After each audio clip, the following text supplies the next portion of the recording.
Alright, welcome to video 1-1B. This is the second part of the first lesson of the year. And we're going to be talking about, first off, the distance formula, but also the midpoint formula in this section of the video. Most important for you to know for any of these formulas is that they are all going to be on the coordinate plane. So we're all going to be dealing with points that are in coordinate mode, which is x, comma, y. And remember, x is the horizontal coordinate and y is the vertical coordinate there. So first off, the distance formula. The distance formula, as you see here at the bottom of page 8, it states that it's based on the Pythagorean Theorem. And the Pythagorean Theorem, if you remember from your basic intro to geometry before here in middle school and stuff, is that it states a squared plus b squared equals c squared. So much of your math life from this point on, you guys, is going to be based on this theorem. It's super duper important, which is why it has a very capitalized name and it's everything. Get used to hearing it a lot. Pythagorean Theorem. Basically, it says if you have a right triangle, so three-sided figure where you have one corner that is a right angle or a 90-degree angle, and you label it where C is the length of what we call the hypotenuse, or the longest side, we can use the distance formula to apply the Pythagorean theorem to find the distance between the points on the coordinate plane. So that's kind of wordy. Let's look at the picture at the top of page 9. I think it'll start to sink in a little bit. Here we have our distance formula. Distance between 2 points, and we call those x1, y1. Notice there's subscripts there for the x and the y, and x2, y2. Simply subscripted 1 for the first point and 2 for the second point. The subscripts should match in any of the points individually. And all we do there, you guys, is that we find and use the Pythagorean theorem to get there. So notice in the formula we have x2 minus x1, and that is simply the distance that is the horizontal distance. So if this is x2 up here, this is as far over as x2 goes, and this is as far over as x1 goes, then the difference between those two horizontal coordinates is simply x2 minus x1. That's that long bottom side there. It has that length. And then the vertical side over here is simply going to be, again, the difference between how high up y2 goes and how low y1 is. So again, it's just a difference or a subtraction of y2 minus y1, and that is that vertical distance right there. So if you think about the Pythagorean theorem, which remember is a squared plus b squared equals c squared, then our a is the length at the bottom here, x2 minus x1. What do we need to do with that? If that's a, we still need to square it. So notice we have x2 minus x1 squared.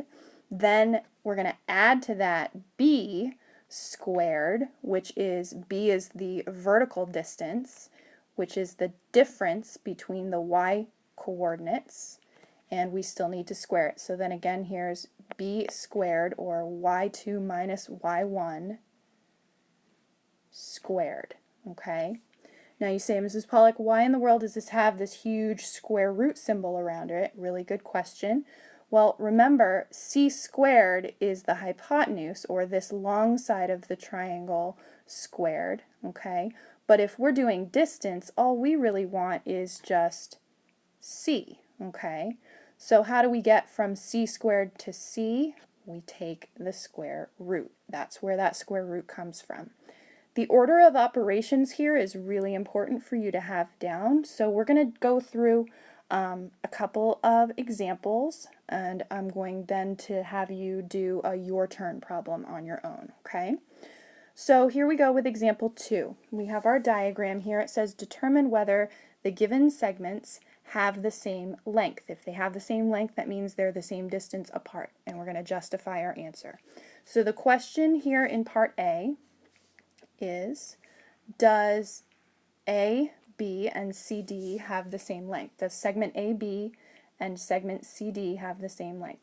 We're going to write the coordinates of the endpoints out to begin with. Notice, as our process here. And you want to take advantage of the fact that they are basically outlining for you all the steps in this left-hand column, because as you look ahead, you're going to have less and less kind of to get you started on the problem so that you can work through it independently. So first step they're suggesting is to write the coordinates of the endpoints. Well, that makes sense to me. We got a whole lot of points going on up here. So let's locate A and B and C and D and make sure we have their coordinates. And they're written down. -4, 4 for A, over to the left 4, up 4. B is 1, 2, to the right 1, up 2. C is 2, 3, to the right 2, up 3. And D is 4, -2, so to the right 4 and down 2. Okay? Now, what we're going to start doing is plugging our formula pieces together, like a puzzle. Okay? So let's move down here a little bit so you can see the formula again. x2 minus x1 squared, and then y2 minus y1. What I would recommend that you do as you get started on the distance formula for the first time is that you write the subscripts over the top of the points themselves. So for instance, for AB, we can see here that they've started out with 1 as our x2 coordinate. So that goes with the x on point B. So let's go ahead and put subscripts over the top there. And I'm going to zoom in just really quickly to do this as neat as possible.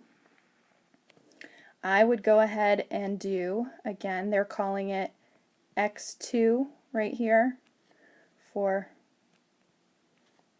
the 1 of point B.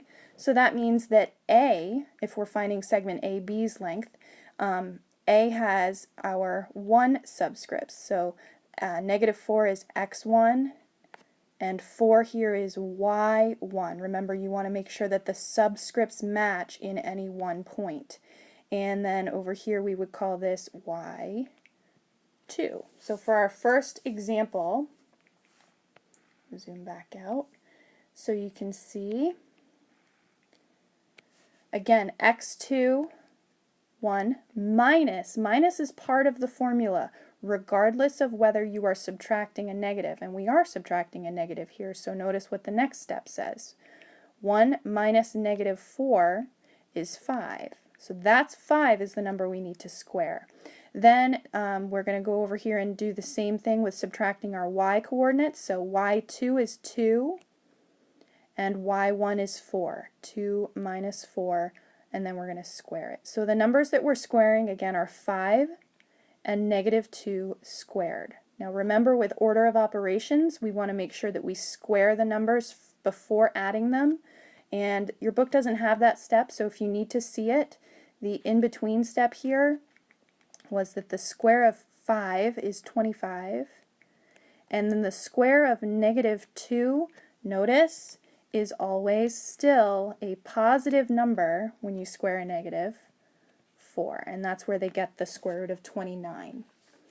Okay, then they do the exact same thing where they put new subscripts over the top for C and D, and you can go ahead and do that if you want to, but following through, we're going to take the x-coordinate 4 minus 2, square it, and then the difference of the y-coordinates, -2 minus 3, and square that as well. So again, 2 squared and another -5 squared. Notice the same exact numbers of +4 and positive, no matter if we're squaring a negative or not, 25, and we get back to 29. So what would we answer here for part A? We would say, yes, they are the same length because they came out to the same distance. Okay? Let's move on to part B of this example 2. I want to make sure I go through this with you because this can be a little confusing the way that they've put the boxes in here. So the first thing we're going to do is write the coordinates of the endpoints, and notice we are missing the coordinates of points F and H. So we'll go through that, and that is going to be -2, 3, negative 2, negative 3 for f. Be aware, two negatives there. And then h is going to be 2, 0. So if we want to find the length of EF, again, if we go through and put our subscripts over the top here, we will call this x1, y1, x2, y2, and get in the habit of doing the subtractions in the correct order. So our x's subtracted, notice they already have the minus negative 3 there written for you. So because they have that in the subtraction, they're looking for you to fill in with x2. So negative 2 is going to go in that first box. Then in the formula, in the second part of the square root, they're dealing with the y's. Notice they've already subtracted off the minus 2 here, so they're subtracting the second y coordinate, so y2 minus y1, and that's going to be negative 3 minus 2 there. So first off, negative 2 minus negative 3, notice that's a positive 1, you guys, squared. But negative 3 minus 2 is going to be negative 5 squared. So 1 squared and negative 5 squared is going to give me 1 plus 25, or the square root of 26 there. Then we're going to do the exact same thing with GH. And GH's formula filled in there. Notice we already have a minus negative 2 getting filled in. So between G's x-coordinate and H's x-coordinate, we've already got that G taken care of. So in this first box, they must be looking for just positive 2, the x-coordinate of H. So 2 minus negative 2 all squared, and then the next fill in, notice they've already got the y-coordinate from point G here with minus negative 4 already filled in. Negative 4 is that y-coordinate, so they're looking for the y-coordinate of point H, which is 0. Okay, simplifying this out, 2 minus negative 2 is going to be positive 4, and then 0 minus negative 4 is also positive 4, which is 4 squared is 16, both times. Added together is the square root of 32. Now in this case, those two numbers right there are not equal. Okay, so because those two numbers are not equal, we're going to say EF is not equal to GH. Therefore, segments, notice how we're switching the notation here, segments EF and GH, so their lengths are not equal, so EF and GH are not the same length.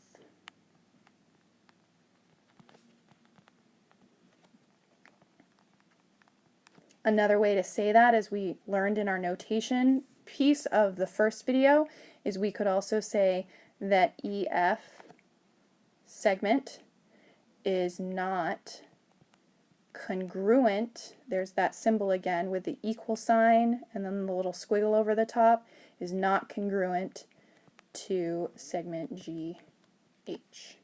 Okay? So that is your distance formula. Let's see if we can get to our midpoint formula. But before we do that, I would like you to go ahead and determine here in the your turn question, number 8, determine whether JK and LM have the same length. You're going to follow the same exact process as you did previously. Okay? So take a pause in the video and see if you can find those two segment lengths and see what their comparison is using the distance formula. Okay?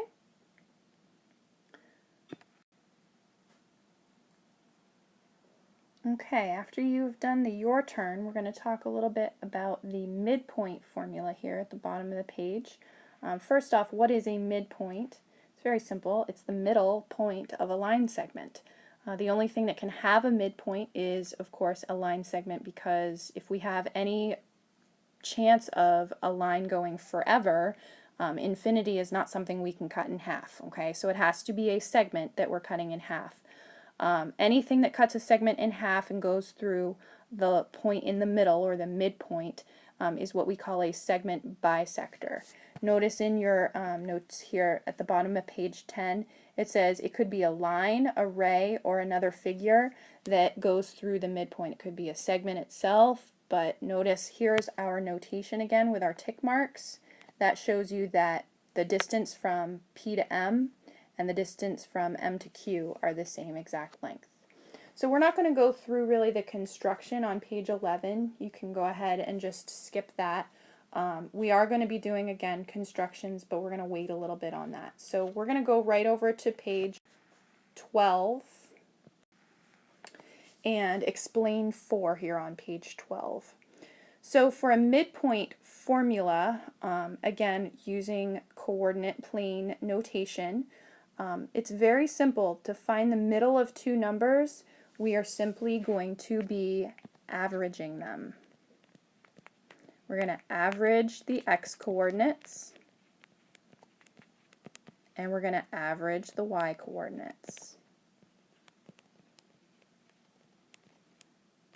And that's what that formula says here. The midpoint M, so the middle point between A and B, or any 2 points, is simply going to be found by taking the x coordinates, adding them together and dividing by 2, and the y coordinates, adding them together and dividing by 2.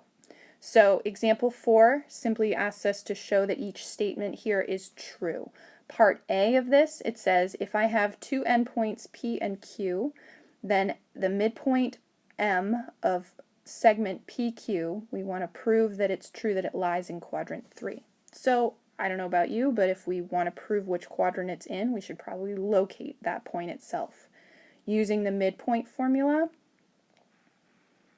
to find that midpoint M of segment PQ, notice what they've done. They've taken the x coordinate of each point, -4 and 2, and added them together. Average is always add, guys. Divide by 2, and then they've taken the y coordinates and added them, and dividing by 2, we get -1, -1. And again, if we think about our quadrants, remember our quadrants on the coordinate plane are going to be 1, 2, 3, and 4. They go in a counterclockwise motion from quadrant 1, which is the positive x and y, and goes around in a circle counterclockwise from there. So the question is the midpoint in quadrant 3? Well, I don't know about you, but if I plotted the point -1, -1, yes, I would be very squarely in quadrant 3, and so that part A is true. For part B, notice we have the same kind of example that we're doing here, but we have a few more fill-ins. This is how your book works through these. If we have RS has endpoints 3, 5, and -3, -1, then the midpoint, we want to prove that it lies this time on the y-axis. So again, just as before, they've already filled in part of our solution here. They've used the 3 as the x coordinate that's kind of already checked off. So that means the one that's missing in our work is we need to fill in the -3. So 3 plus -3 is 0. Divide by 2 is still 0, so we can do that part first. Then the next part of the formula already has the 5 there filled in, so we're looking to fill in that -1. 5 plus -1 is 4, and that divided by 2 is 2. So if we were going to plot this point on the coordinate plane, the point 0, 2 would be right here, and of course when we label our axes, that is the y-axis right there that point is on. So M lies on the y-axis. Okay, so that's how we use the midpoint formula. A little bit more straightforward than the distance formula because we have addition instead of subtraction, but still works with the coordinate plane and geometric points in the same way. So now I would like you to pause the video and do your turn problems that you see here at the bottom of page 12. I want you to do numbers 11, and 12. Okay, both of those. Take a pause in the video and work through those questions using the midpoint formula now. It's right on the same page for you. And then you guys, we're done the section. So as soon as you're done these notes, you can be done for the day. And that means that you are ready to, in a typical flipped classroom setting, if you've gone through your notes and you have gotten through the your turn problems without really any fuzziness, you know you're ready to come back to class the next day and work on the practice that I will have ready for you. Okay? Hope you have a good night.